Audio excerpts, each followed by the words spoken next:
Hi guys, welcome back to the channel. I'm sorry, I tried to go on my GoPro so that the screen is better when you watch it on TV, but the network is not working so well on the GoPro, so I decided to go on my mobile. Thank you so much for choosing. Thank you for being part of the channel. So this is just like a really short video that I wanted to come in with because I've just seen our brother Fred, who is from farming in Africa. He started his farming journey about 5 years ago. So if you do not know Fred, he's a farmer. He farms in Ghana. His farm is located in Ghana, and he's been farming for about 5 years now. He started with poultry, and then he went into goat farming. I think in the last 2 or 3 years. I think it was just around the time that I found his channel. That's when he started farming as a goat farmer. So that's when he started really investing in the goat industry. I started watching him back in 2021 when I was on maternity leave. And so it's been, I feel like I've seen him through the journey with that process of starting his goat farm, and to see where he is at right now, and then hearing that his community has got a taboo against having goats in that area, and him needing to close his farm down and they only gave him 2 weeks notice to take his farm and his goats away from that community. I mean, how can you move a whole goat farm in 2 weeks? It's ridiculous. So I just thought, like, we need to have a conversation, us as a people, us as a nation, us as a continent. We need to have a conversation about taboos and their effect on agriculture, because this action that the queen has taken, and I'm not against tradition, and I'm not against, and I know that's their tradition and that's their belief, and they believe that their gods do not want the goats to be raised in their community, and I believe that, and I'm okay with that. But at the same time, what's the effect of that? What's the effect of not growing goats in the community, especially when the community itself, they eat goat? So there's a huge effect to it, and we as a community, we need to actually discuss this and see how best we can go over how or support this whole process and support the agriculture sector. Because if we start focusing on taboos and their effect on individuals and agriculture sector itself, I mean, you can just imagine how much money he's already spent in that place. He's been there for 5 years. I mean, within that 5 years, wouldn't the gods have already spoken and said, you know what, Fred, would really love your business, we love what you're doing here, but the gods have decided that you cannot have your goats, or you already know the tradition of this place, you cannot have your goats growing here or raising them here. They had 5 years. They could have told him that instead of waiting for him to invest such a huge amount in one place, and then all of a sudden just give him 2 weeks notice and ask him to leave.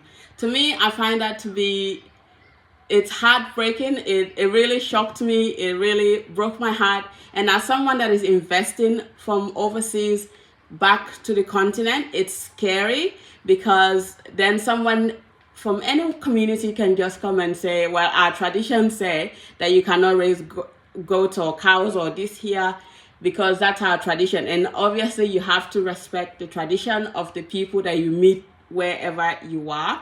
So it's really scary to have that in the back of your mind as a diasporan yourself. So I just thought, let's discuss about taboos and what effect they will have on, or what effect they have on the agriculture sector in Africa, and how we can definitely try to work side by side. Because if they're telling him, somebody that has over 200 goats on his farm already, to move in 2 weeks, and how are you going to move 200 goats in 2 weeks with the structures And how are you supposed to do with that? Like it's shocking to me how they expect him to move 200 goats in 2 weeks. You know? So what do you guys think? Do you guys think that's a fair time frame for him to be able to move that? And not only that, he's also going to lose a huge amount of money because he's already invested so much in that place. He's got buildings there, he's got offices, and then he's got the goat. And if he doesn't find a place within that 2 weeks, then what happens to the goat? Does he just sell them and lose all his money and his investment and his time? Because all that time it took for him to get those 200 goat is time he spent maybe days and nights raising those goats to get to the point that they are. And they're not like the West African goats. They're like those goats that are imported from South Africa, and they're expensive. They're actually very expensive, and to expect someone that has spent so much already in one place, not only in the business itself, but providing jobs for the people in that area, and you expect him to just pack up and leave in 2 weeks. I mean, what do you guys think? Do you think that that is a fair time frame for someone to move 200 goats? And what taboos do you have in your area?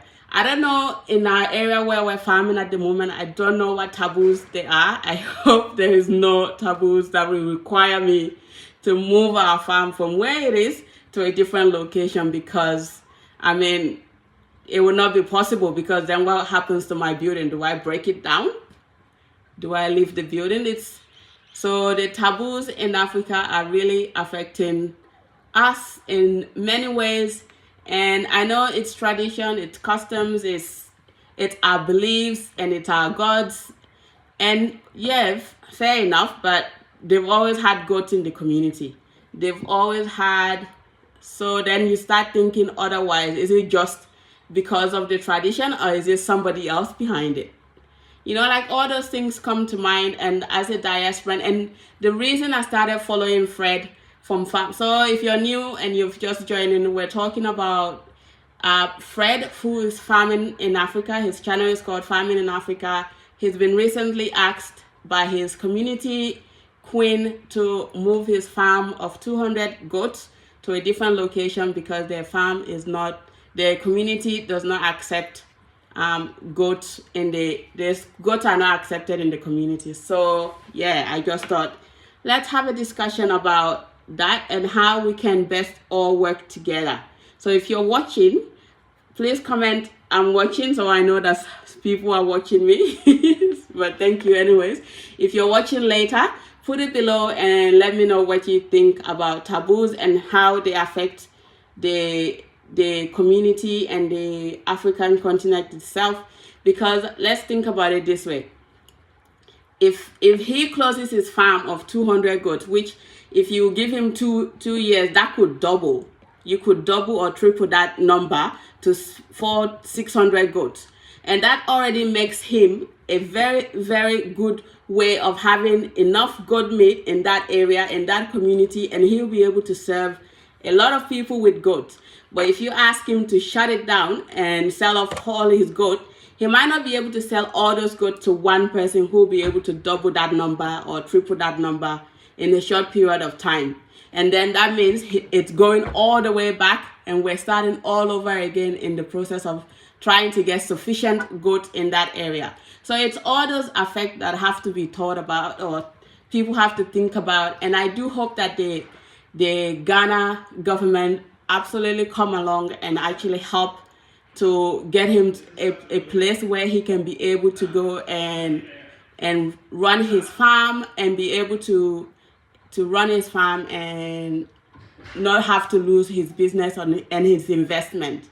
Because if I feel like if the Ghanaian government leaves it and does nothing about it, it's going to scare a lot of Ghanaian investors from investing into the agriculture industry in Ghana. Because if you think about it, and you think about spending thousands and thousands of dollars, which I'm sure he has already spent, because one of those goats can cost you up to $1,500 to $2,000, and that's USD.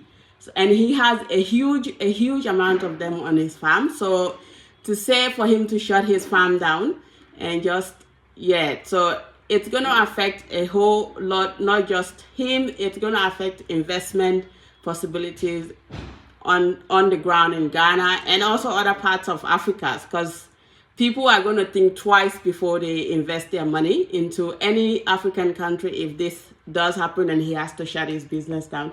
So I do hope that we can have open conversations. Our leaders can actually have open conversations with our local leaders, the chiefs and the queens and the kings in the towns, and we can all come to a conclusion or an agreement of, we also, as much as we love the gods, there's also needs to be a way of us to appease the gods so we can be able to farm alongside each other and still be able to feed ourselves, because it's been long that Africa has been known for being poor and being hungry, and its people being hungry, and so for us to be the reason why his farm fails, because the gods have said that after 5 years of him farming, or after 3 years of him having his goat farm, it's only now that the gods have seen that he's having a goat farm and he needs to move those goats. I think it will be highly disappointing to see his farm lost. It will be, because he shares so much knowledge with so many people, and I do think that his farm needs to be one of those farms that needs to be kept around for people to go and learn from, for people that wants to invest in goats to go and learn from. So I hope that the Ghana government does get on board and help him out. Now, if you want to know more about his story, you can go find him on Farming in Africa. So he's got a YouTube channel called Farming in Africa, and he talks more about in details about what's actually happening in the whole process. So it is scary for a diasporan who's investing in Africa to hear things like that, and I hope it doesn't scare you off, because I'm sure you will do your due diligence, and I always advise you, do your due diligence before you go invest anywhere in anything. So I hope that it doesn't scare you off from investing in wherever you are going to be investing. Just make sure that you actually find out exactly whether there's like traditions that will affect your business. So yeah, let me know what you guys think in the comment section. Just a short thought, I just needed to get it off my mind because it's been so scary. It's like, imagine if somebody go ask me to have to move my farm from where it is currently because the gods have said that the chickens are not allowed to be raised in that community. I don't know. But anyway, I'll see you guys on the next one. Comment below, guys. I love you guys. Thanks for tuning in. For those of you that have been watching from the beginning, thank you. For those of you that came and gone, thank you for coming. I love you guys. I'll see you on the next one. Bye. I hope Fred's safe.